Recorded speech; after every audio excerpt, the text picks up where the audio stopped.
Welcome to this week's version of America's Web Radio. This is Ron Bachman, and you're listening to Healthcare Insight.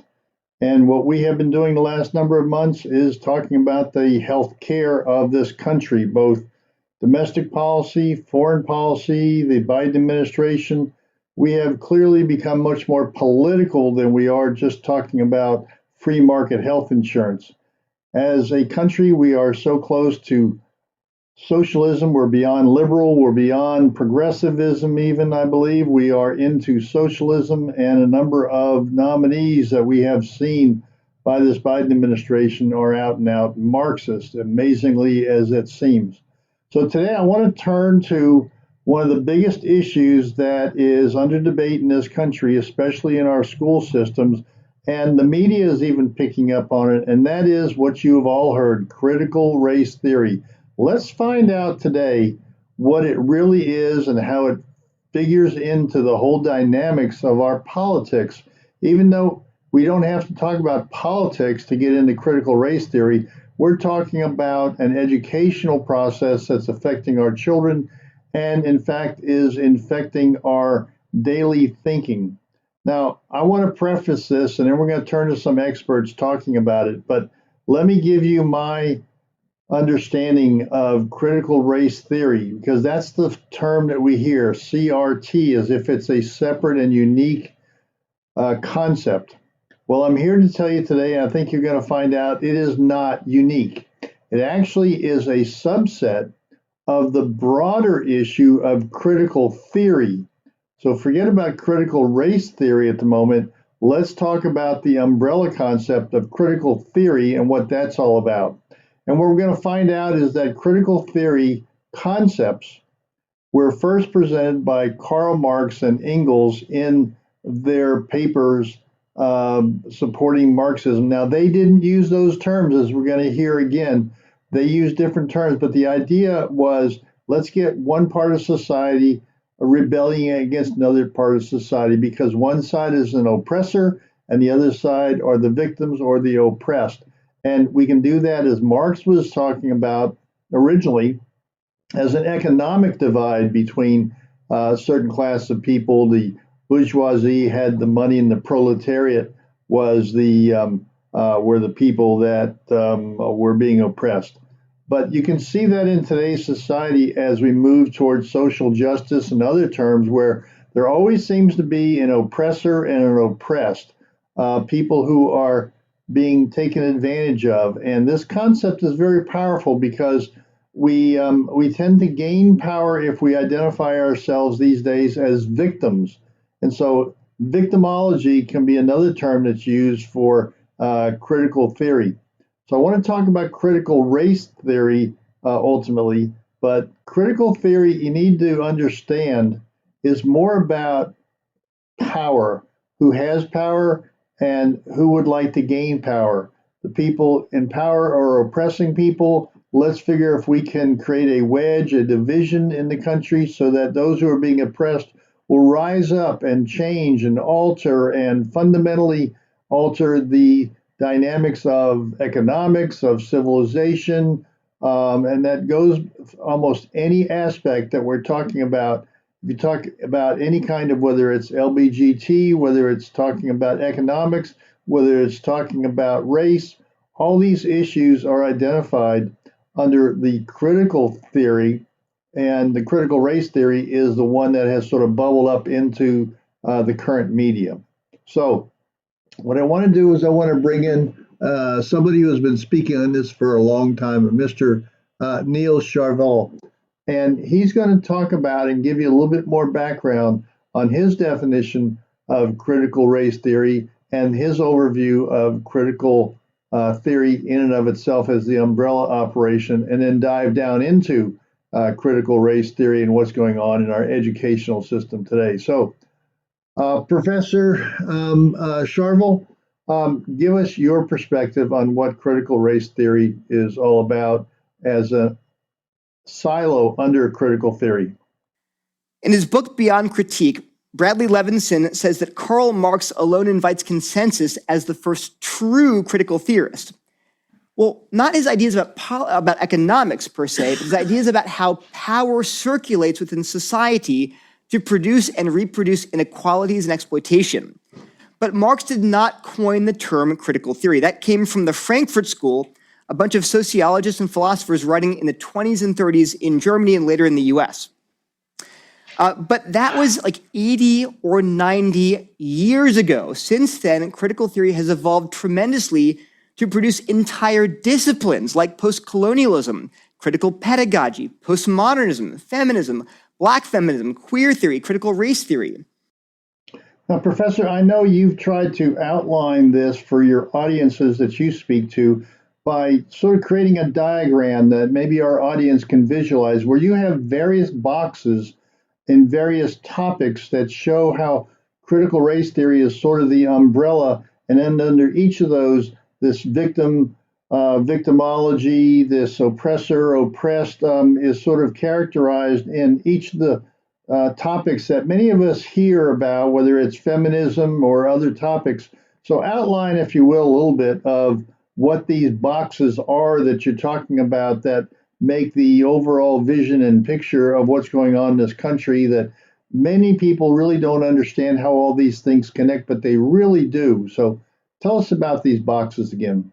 In one box, you see all of second wave feminism.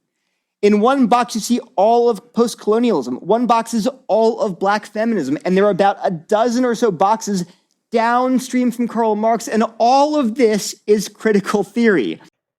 Okay, Professor. So I think our audience is getting the message that there are a lot of items that are under this critical theory concept. There's all sorts of bucket on social issues that we may be hearing about in the news or reading about sometimes, or wonder why in the world we're going in this direction or that direction, or why the argument is here. None of it makes any sense. But I think what you're trying to do is, for this audience, is put together this framework. So let's talk about critical theory again. And is there a narrow definition and then a broader definition? Give us a little bit of an insight so that we have a better understanding of this concept of critical theory itself. You can define critical theory narrowly to refer only to the Frankfurt School and their disciples. But broadly speaking, critical theory encompasses all of these critical social theories: queer theory, critical pedagogy, critical race theory. They're all types of or manifestations of critical theory. So, Professor, what I'm hearing you say is that this concept of critical theory is being used by all sorts of groups, and some of which the words have now become commonplace with, white supremacy or white privilege and all that.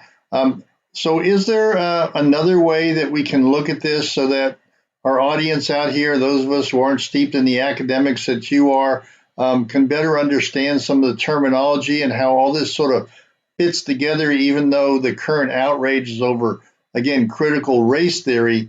But can we better understand? Can you explain to us some of the words and phrases, a better way to look at this whole concept? Is there a better, more fruitful way to approach the subject? I believe so. Look at these words, these phrases: intersectionality, white privilege, white fragility, colorblind racism, lived experience, internalized oppression, heteronormativity. You've heard those terms before, I think, if you've been on social media or alive for the last 5 years or so. Well, where do these terms come from? At a minimum, they come from the scholars who either coined or popularized exactly these terms. Okay, Professor, let me jump in. So all these terminologies, all these phrases that are used and then get popularized, there seems to be a whole media language infrastructure out there that drives this stuff into the news reports, into magazines, into TV. Where does all this come from? What kind of people are promoting these ideas? Are they just academics? And it sure seems like most of this is coming from what I would call, and I think people in our audience would call, the far left. Are these really people with an ideology of Marxism? So where does all this come from? Well, the question is, what discipline are these scholars working in? Well, lots of them. They're in gender studies, critical race theory, sociology, queer theory. So What ideology underlies these ideas? Well, there is no consensus term. Some people have tried to describe this. They say, well, it's cultural Marxism, or identity politics, or critical race theory. That's not quite right, because it's much more than race. Or it's neo-Marxism, it's intersectionality. Well, but there's no one term. The funny phrase grievance studies to describe this ideology, but there's no consensus. Well, Professor, you're a smart guy. Do you have a name to sort of bring this through? Can you coin a term that we can all sort of understand and maybe rally around, if you will, to accept and understand these ideas that are going on, that we can ultimately fight back against them by using the known language? We've coined the phrase contemporary critical theory. Why? Well, undeniably, these scholars are writing in the critical tradition. It's unquestionable. And what's more, their ideas are having the most impact on contemporary culture. This is the manifestation of critical theory that's impacting our contemporary dialogue.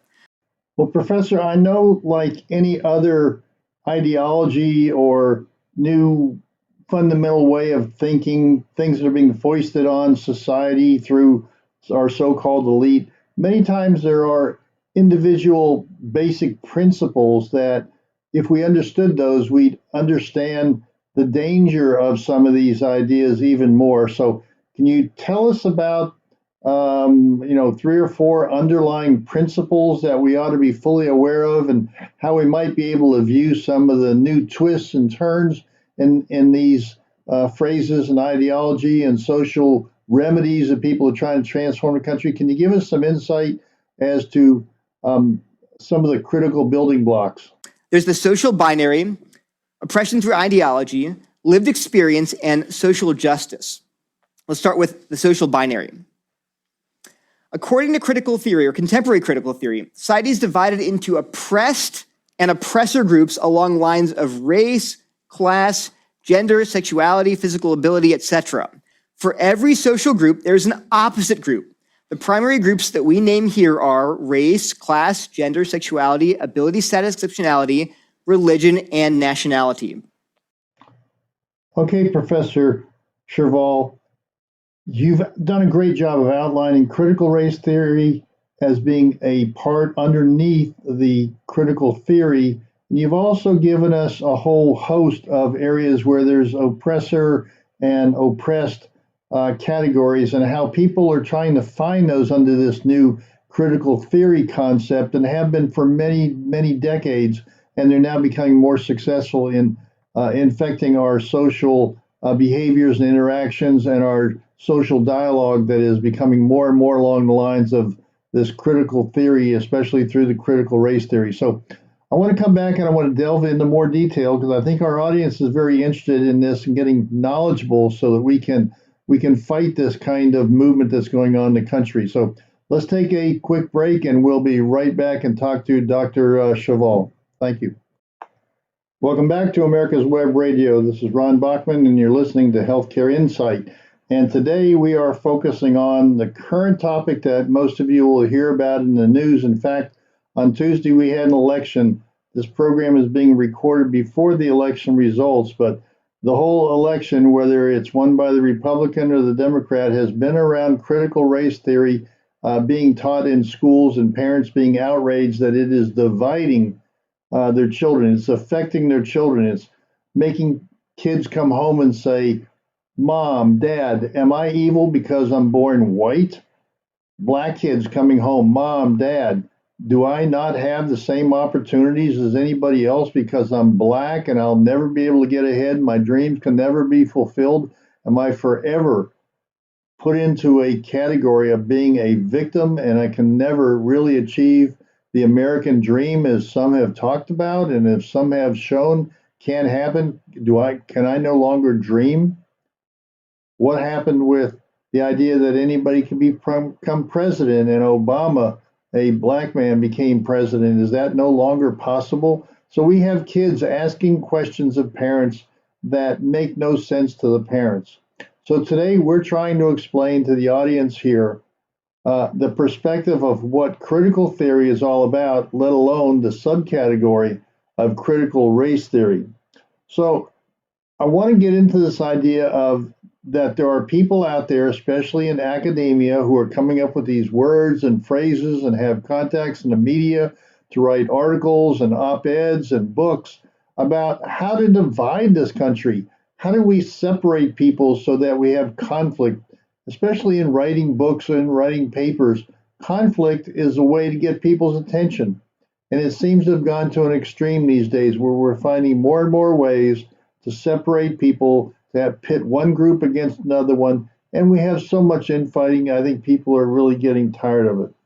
So we are talking today with Professor Cherval, and he is giving a good analysis of what critical race theory is, as well as the whole concept of these different categories of how people are being divided, and it's being promoted in academia, it's being promoted in business, and it's worked its way into our general culture now. So, Professor, explain this theory that's based on dividing us as a culture and keeping us separated and fighting among us ourselves, which is destroying this country with domestic policy conflicts and certainly with foreign policy conflicts where we look very weak as a country, and we know that weakness means that those vacuums would be filled by somebody else, whether it's the Chinese or the Russians or somebody else. But give us the categories again of how some people divide us.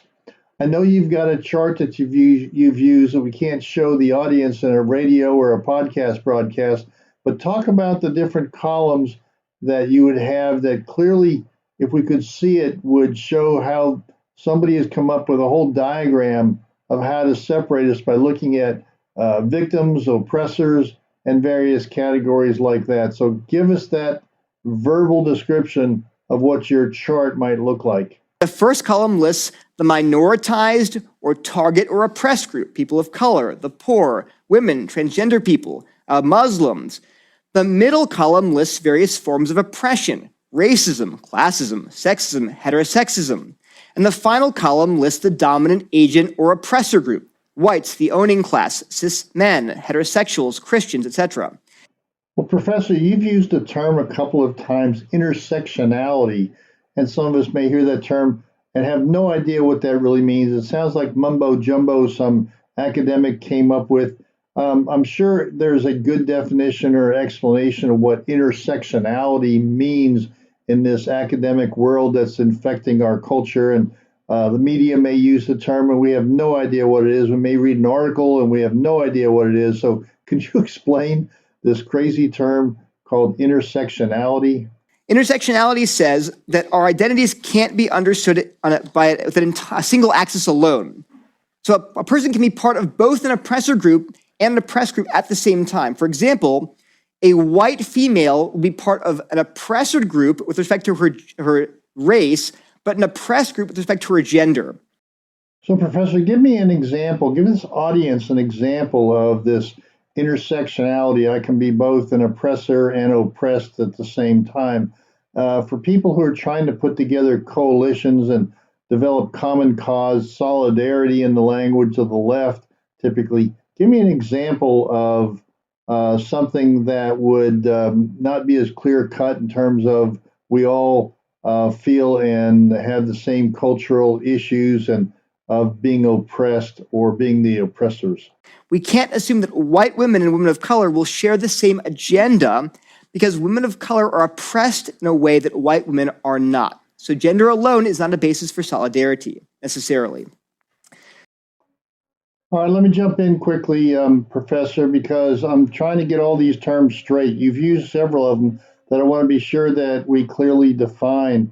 One is sort of oppression by ideology, and I think you've called that hegemonic power. Explain to us what hegemonic power really is, because again, that sounds like some academic fancy term that common people, certainly myself, do not understand even the root of that word in order to understand what it means.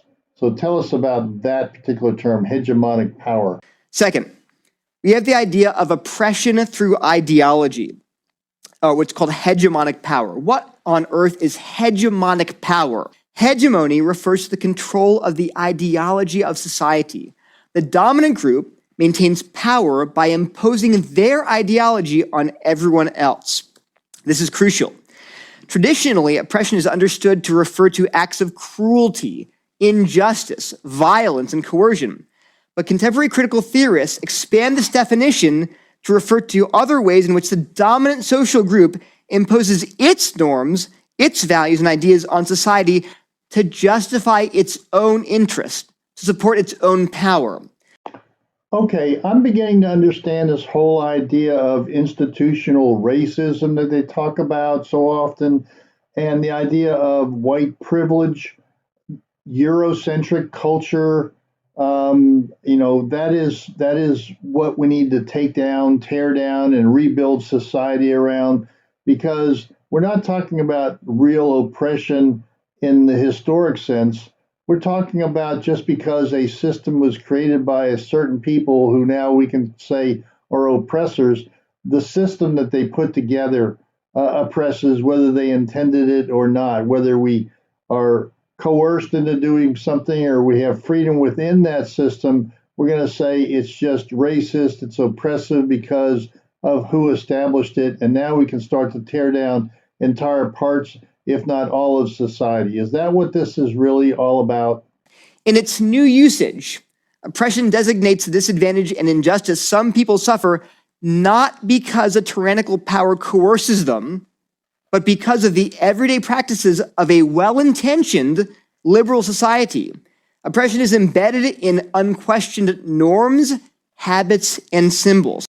Okay, Professor, now I'm starting to get it. I hope our audience too is too, especially that last area. Let's break down the symbols, that things that unite us, that are part of our current culture, that were set up under a Eurocentric civilization that the United States is really founded on, the Judeo-Christian values and principles this country is founded on. But the symbols, our flag, our national anthem, saying the Pledge of Allegiance, being a church-going believers of faith in one way or another, whether it's Jewish temples or synagogues, but having some morals based upon some religious belief that there is something higher than us. All those things that unite us, we now find this division culture that's going on, this division academics that's been created, just separates us. But there's always one thing, Professor, that seems curious to me, and that is white men. As a white man myself, and I assume many in the audience are white men, isn't that a minority? And how do they get classified as the oppressors typically? Demographically, they're only about 15% of the US population. They're actually a minority, but they are not minoritized because they have hegemonic power. The idea is that they are a dominant group because they have the power to impose their old white male values on society, and we all accept these values as natural, objective, and common sense, when really they serve old white male interests. So that's why they're an oppressor group, even though they're actually a numerical minority. Okay, I guess I can sort of understand that perspective in some ways, but it was the old white guys who set up this whole country after our a revolution, not to take power in and of themselves, not to become kings and rulers, but to do the opposite, to give power to the people and set up a governmental structure that was elected by the people and clearly stating that our rights come from God, not from a politician, not from a king. So clearly the structure they set up was done by white males, old white males, but the system was set up to give opportunity to everybody, to give voice to everybody. And I guess that's sort of lost along the way in this oppressor-oppressed culture that we currently live in. Well, let me turn to one other item that you've sort of mentioned, and that is this whole idea that I think Marxists like to promote, that there is no absolute truth, that everybody has their own truth. And that comes from a term, I guess, that I also hear out there called a lived experience. So if I lived an experience, I have special authority to speak to that lived experience, and it trumps anything that you might say or do because it is my truth, it is my experience, and that gives me, even if I'm, especially, I guess, if I am oppressed, if I talk about my lived experience as a minority or as an economic minority or as a female minority or an LBGT, if I can show that my experiences lived are that damaging to me as an individual, then I ought to get some special privilege from that. So talk about lived experience. Contemporary critical theory argues that lived experience gives oppressed groups privileged or special access to truths about their oppression. Dominant oppressor groups actually blinded by their privilege. In contrast, subordinate oppressed groups give rise to more adequate conceptualizations.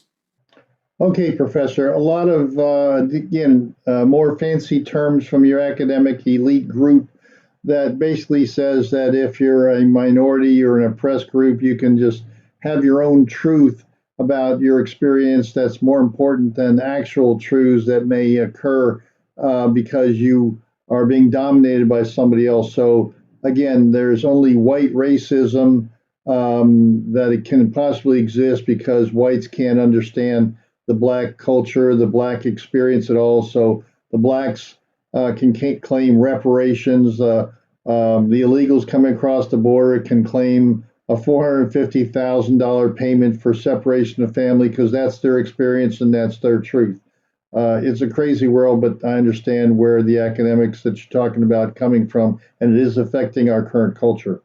Well, let's take another break and come back. I hope our audience is learning something of fancy words maybe, but the concepts are simple and are important for all of us to understand what's going on in our current culture. It's important to understand what's happening in our workplace and importantly in our schools. Let's come back and talk about that a little bit more in the next segment. Welcome back to this segment of America's Web Radio, and we are talking about critical theory. Ultimately, we're going to be focusing a little bit more on critical race theory, but it's really important for this audience to understand critical race theory is just a subset of a broader issue referred to as critical theory, where people are trying to divide this country in multiple ways, whether it's along race or class or religion or whatever it is. And we're also talking about the idea is that privileged groups tend to be blinded by their privilege. They have both conscious and subconscious reasons to deny or ignore the reality of oppression. In contrast, oppressed people might be able to achieve colloquially, they can get woke. They can realize that dominant social norms are just attempts to justify oppression and can thereby achieve a more realistic view of reality. That they are being oppressed. And as a result, we are dividing this country even more. We're creating more anger within people, thinking that they are being in a system that is biased against them. So because the system was put together by a bunch of old white guys back in the 1700s and continued that way, that this is all a conspiracy against anybody who's not a white male in particular. And so that is the woke society that they're trying to create, the society of division, a society of hatred. And that's why this stuff has to be recognized for what it is, that it is not just around race that they're trying to divide us. They're trying to divide us with this language, with this approach, with this ideology. And why? Well, because in the past we have on this program talked about Marxism and how it creates an oppressed society, a victim society that will rise up against the people supposedly in power, overthrow them, and install a Marxist regime. A Marxist regime that starts as the first stage as a dictator, because it takes a dictator in Marxism to get rid of everything else in the culture. People who have lived under capitalism need to be either killed or excluded or sent off to camps. Children need to be put into training and taken away from the parents, that these are people who are a part of the government. That's why this critical race theory is so important for us to understand, that the schools are trying to take children away from parents. But again, it is much broader than that. It's a whole culture of this woke society, And we use that term, but I don't think everybody listening to this program fully appreciates what woke really is. It's not just some strange language or people talking in weird ways or everything that turns out to be politically correct or incorrect is called a woke society. No, what they're talking about is trying to convince people who are trying to work within the system of opportunity and capitalism and private property and rights that they are victims and that they need to be awakened. They need to be woke to the biases and the racism that's going on in this society, that they will never be able to get ahead. That's what this is all about. This woke society, this woke culture is just destroying us from within as it begins to inculcate itself into our general culture. So it needs to be recognized for what it is. It is not just a new way of talking. It's not just a new liberalism. It's not just changing that we have, 156 different sexes instead of a male and a female. It's not the idea that I can assume anything I want. I want to feel like a woman today, or I want to feel like a minority today, that I can do that. This is about separating us and creating a victimhood society, a grieved society that's always asking for them to be taken care of by government one way or another. So I want to go back to this whole idea and talk about this oppression concept that is within our culture. So let's go back to the professor and hear more about this wokeism, this woke society, and what's really going on that we should all be well aware of. Right? Because we're all socialized into the dominant group's ideology. So these ideas we take for granted they seem to be common sense.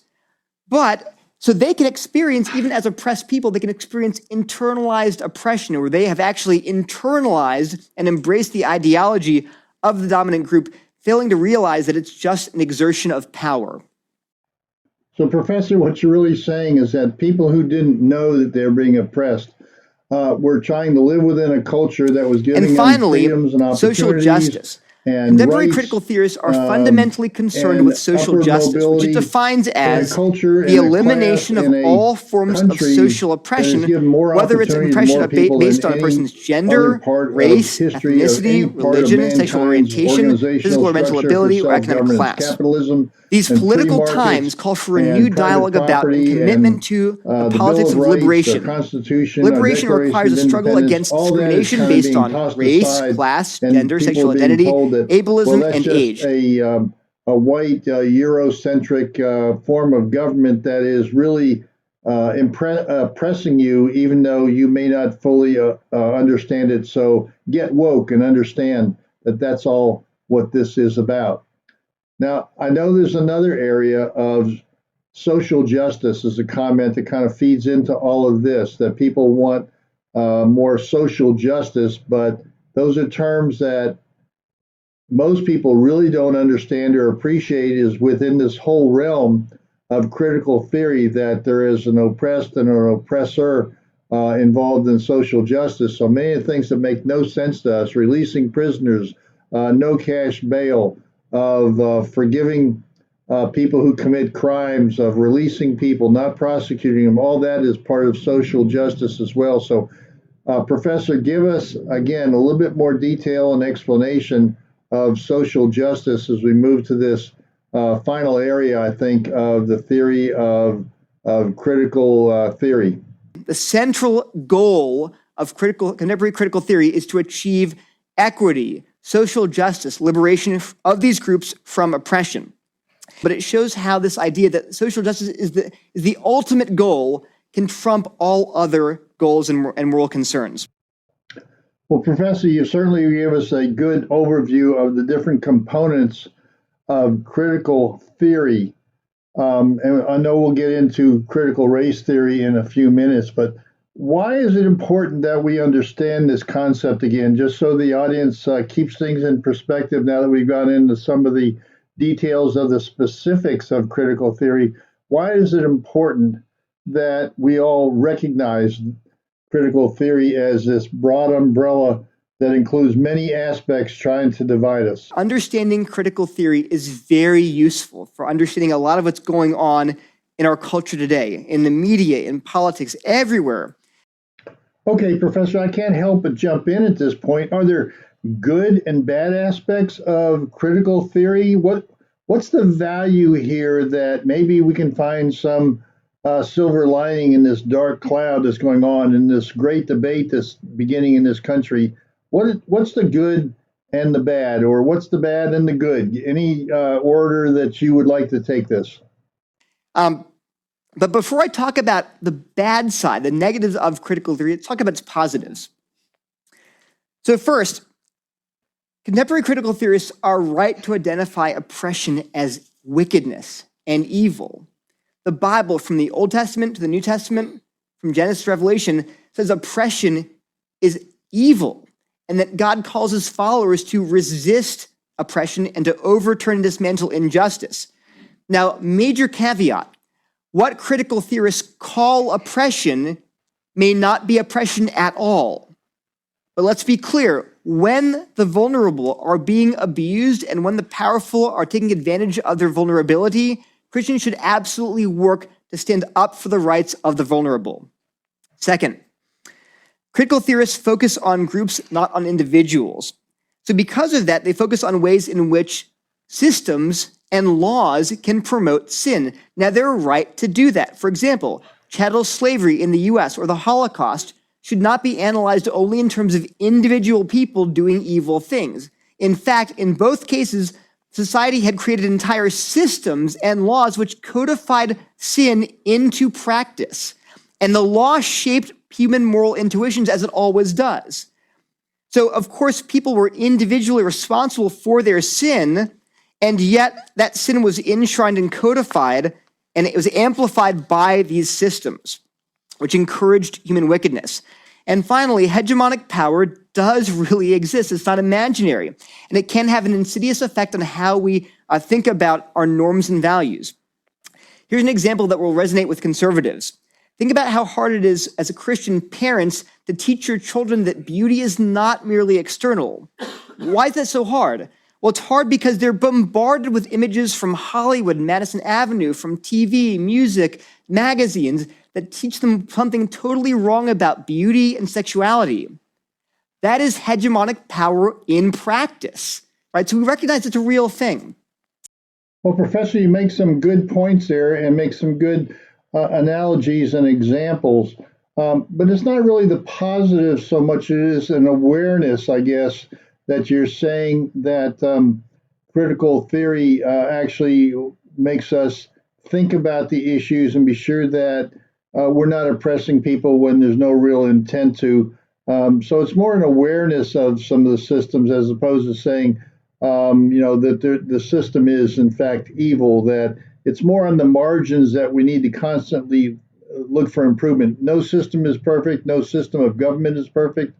So we need to just find ways to constantly make improvements. And if that's the biggest positive, that doesn't sound all that difficult to me. That's just a natural evolution. Women to have a culture and a society that actually works. So tell me about some of the negatives at this point that you're aware of on critical theory. Okay, so having described some of the positives of critical theory, let's talk about its conflicts with Christianity, and they are manifold. So first, the most fundamental problem with critical theory is that it functions as a worldview. A worldview answers basic questions about life and reality. Questions like, who are we?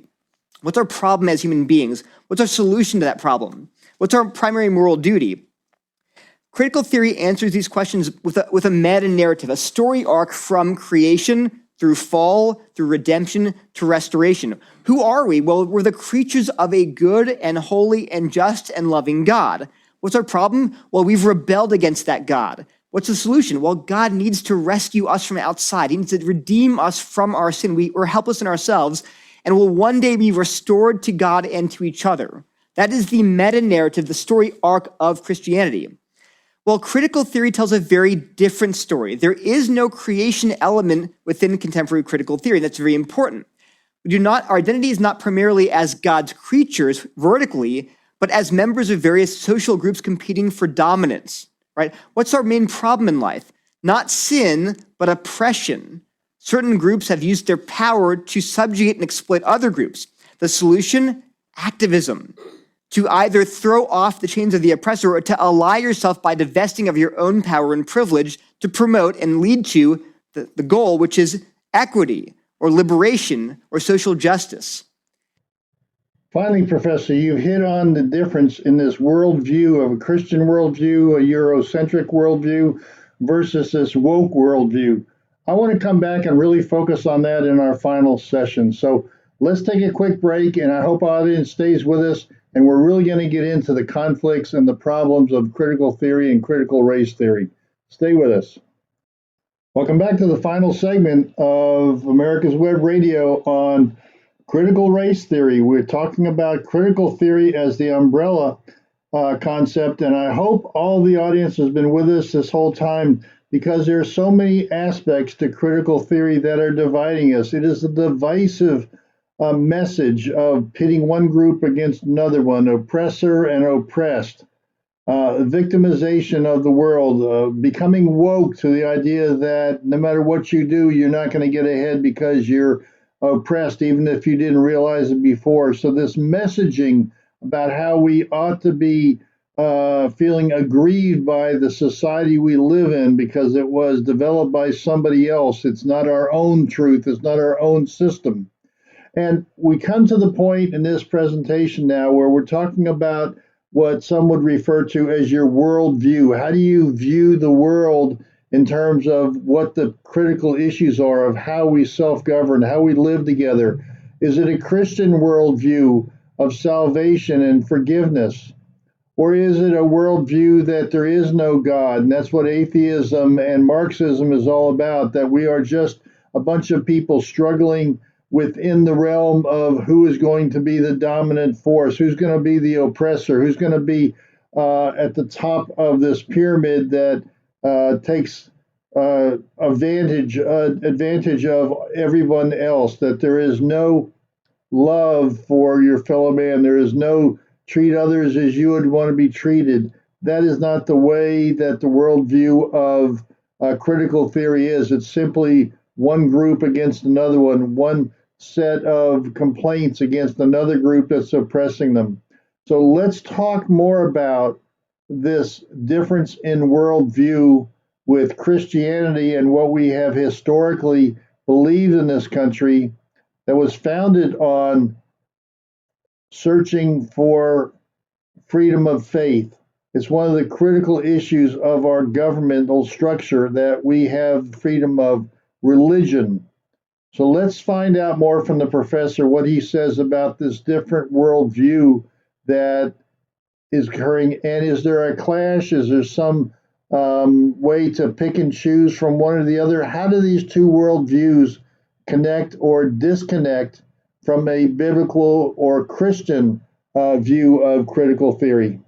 So these two ideologies offer extremely different answers to our basic questions, and that's a problem. We're going to be forced to constantly choose between critical theory and Christianity in terms of our values, our ethics, our priorities. We can't combine the two. It's not going to work. Okay, Professor, so these are two very different worldviews. Can you give me a clear-cut example of the conflicts that occur between a Christian or biblical worldview and critical theory worldview? A good example of how we have to choose which will be our reigning dominant paradigm for understanding the world is shown by this: that we deny the Bible is inerrant or infallible because it contains both God's truth and human sin and prejudice. Well, wait a minute. How do we tell the difference? How do we know what in the Bible is sin and what is the truth? They reply, biblical scholarship and critical theory help us to discern which messages are God's. They're saying critical theory is the lens through which we evaluate everything, including the Bible itself.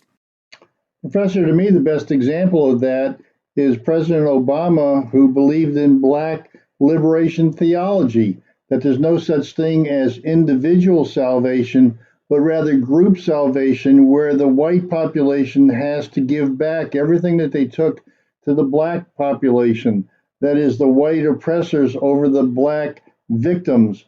And the history of that, and the only way the whites can be saved, unlike what Jesus Christ said or what the Christian religion firmly believes is that we have individual salvation for ourselves, and with the grace of God we are saved. No, under the lens of critical theory, Black liberation theology, that so-called religious Christian belief that the press would say was a Christian belief is clearly not a Christian belief. It doesn't follow the premise of individual salvation and the grace of God. It's all about reparations. It's all about giving back. It's all about the oppressor and oppressed theology. So that's where Black liberation theology and our President Obama, where his real church and his beliefs were. It wasn't Christian at all. And so your point is well taken about there is a conflict that can't be Christianity if you believe in the critical theory, which is what Black liberation theology was all about. So give me another major reason, negative on critical theory as a worldview. Normally, when people make a claim about the truth, make a truth claim, we ask, what is your evidence for that claim? We ask, what is your reason for believing that? What's your argument? What's the logic behind it? Well, critical theory, it bypasses the question of whether the claim is true and shifts the focus of the discussion to the claimant's group identity. If the person making the claim belongs to an oppressor group, the answer is easy. You say, oh, of course you'd say that. You're just trying to maintain your power or privilege. But what if the person making the truth claim belongs to an oppressed group? Well, in that case, you can accuse them of suffering from internalized oppression. Professor, can you provide a specific example for our audience to sort of highlight exactly what you're talking about here? For example, if I say, I think abortion is immoral, they say, oh, you're a man, you're just trying to control women's bodies. If my wife makes the same claim, they accuse her of having internalized oppression. Do you think that homosexuality is a sin? It's because you're homophobic. You're trying to maintain your heterosexual privilege. Do you think that men should be elders only? That's because you're trying to preserve your male privilege. And it goes on and on. I guess what you're saying is, and it's very true of what I understand about Marxism, you really can't argue logic with people who embrace critical theory. They're not interested in facts and truth, in any of that. They just want to find ways to divide us and find subversive ways that our current system or any system ultimately in place is creating an oppressor-oppressed environment. Is that right? Now, the primary concern for people who've embraced contemporary critical theory is not appealing to reason or to argument or evidence or even to scripture. Their primary concern is unearthing and deconstructing the hidden motives behind those truth claims and then ignoring them. So how else is critical theory antithetical to Christianity and Christian beliefs? Critical theory assumes an adversarial relationship between different identity groups that is profoundly antithetical to Christianity. Critical theory depends crucially on differentiating between victims and victimizers, right? Men versus women, people of color versus whites, etc. If there were some fundamental identity marker that unified people across lines of race, class, and gender, that would deeply undermine the entire project of contemporary critical theory, right? Well, unfortunately, or fortunately, Christianity gives us not one but three such ideas. All human beings share solidarity in first creation, second sin, and third redemption. All of us, number one, are made in God's image equally and therefore worthy of dignity and possessing of value. Right? That unites people across all these lines. We're all, number two, fallen in sin. We're all ruined and rebellious against God and therefore share a solidarity, what Wolf calls a solidarity in sin. And third, we all need the same Savior. We all need redemption found only in Christ. So those three doctrines of human solidarity deeply undermine racism and sexism and classism and critical theory, and for exactly the same reasons. That, Professor, is the most important and powerful concept you've put forward the entire day as far as I'm concerned. And it also is a reflection of why Marxism is based on atheism and wants to destroy Christianity or any faith, because they know that faith should bring people together, not just pacify them that this world may have problems and I'm going to get better in later life when I die with some salvation, but in fact that is something that unites us all, that we all are created in the image of God, that we are all equal in those three areas that you went through. So Christianity has to be destroyed. It has to be minimized. It has to be mocked. It has to be turned on its head and dismissed as part of our culture. The separation of church and state effort is all around getting rid of the Christian beliefs that would unite us so that we can have this division, this conflict, this chaos. That is what's going on. Well, is there another area that we should be worried about in the negative of critical theory? The Bible it's a story about how God justifies his own complete sovereignty and power and goodness. It tells one true story of religion, one true story of morality, one true story of sexuality, one true story of gender, and so forth. The critical theorist, that is wildly oppressive. So do you see why we can't possibly marry this singular narrative given to us by the Bible with the approach of contemporary critical theory? It's not going to work. So I think I hear what you're saying is that for the Christian religion, Jesus said he was the light, the truth, and the way. So the truth was all about what Jesus came to save us as sinners, to have us repent and get that redemption, to provide grace for us all as sinners. And that means for the people who would take the critical race theory as their worldview, that dominance of Jesus Christ means he would be an oppressor under a critical race theory. So you can't combine the two ideas into one. And yet we know that we have a lot of churches out there that talk about social justice and critical race theory and trying to be accepting of everybody's ideas and trying to find value every place. But these things really don't go together, as you have explained. So I hope I've shown you that you can't fuse these two different worldviews. It's never going to work. And to the extent that you embrace contemporary critical theory, you'll have to abandon the basic principles of Christianity and vice versa. Professor, we don't have a lot of time left, but let's talk about critical race theory within many churches. Critical theory within the church. My point is to show you that critical theory is not just a problem out there in the culture or even out there in the progressive Christian church, but actually in here within conservative evangelicalism. We're just now beginning to see the cascading implications that the acceptance of contemporary critical theory will have on the life and health of the church. You cannot remain silent and hope it all just blows over.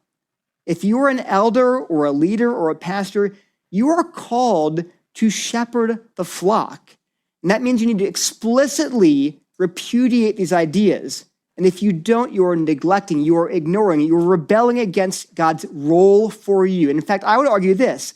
As Christians, all of us are called to exercise discernment and care for our brothers and sisters in Christ. These are terrible, dangerous ideas. We can't just be afraid of being called a bigot or racist or a sexist by pointing out that this is really, really bad for your theology. Wow, Professor, this has been great stuff, but we are at the end of our hour here. I hope our audience has learned a lot about critical theory, critical race theory, critical theology, all those things that are affecting our faith and our culture. And I hope our audience, in learning something, will want to come back next week to learn even more about the critical topics of our time, whether it's critical race theory or the issues that are happening in Washington, D.C. and are affecting our lives with the Biden administration and the dangerous aspects of socialism and, in fact, Marxism that's affecting our lives. And these people are putting in power, and we've got to fight back with knowledge and understanding. So join us again next week. Thank you for listening, audience.